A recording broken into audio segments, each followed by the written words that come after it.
practical advice would you have for farmers who have never coppiced before? I think if you're going to go at it and you've not coppiced before, is probably bring a machine in, a saw machine, and have it leveled down to a certain height before you start.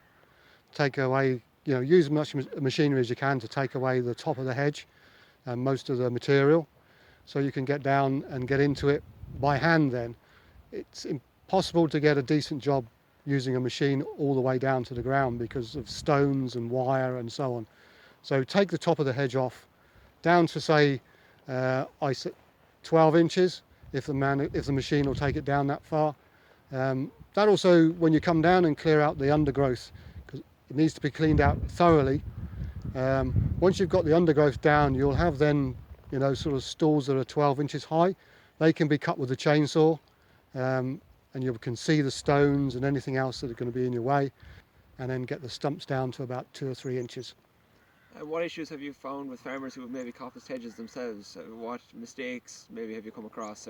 Yeah, I think the mistake is that farmers want to try and do time is limited, so you want to do it quick, and just coming in with a machine and getting it sawn off, at sort of 12 inches or 15 inches or something, and then not cleaning it out is a big problem, because the idea of coppicing the hedgerow is to get it as low to the ground as possible, to get regeneration from the ground up, so you haven't got gaps underneath.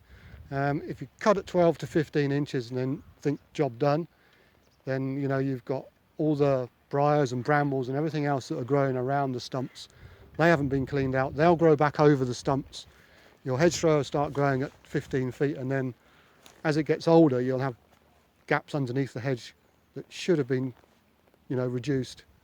And why would some farmers leave a tree or a bush along the way without coppicing?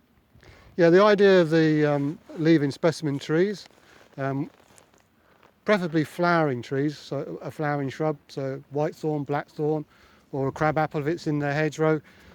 The idea is that you need a little bit of height in the hedge for songbirds. So if you've got birds nesting in the hedge, they need a song perch to sort of sing out about their territory. Also, the flowering species are good for pollinating bees.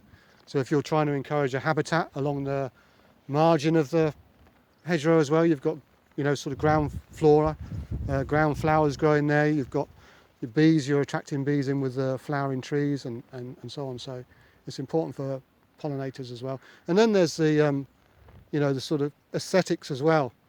It's all right reducing the hedge to nothing, but it's nice to see where the hedge line was originally, and these trees will become mature trees of the future, so it's good to leave them. Yeah.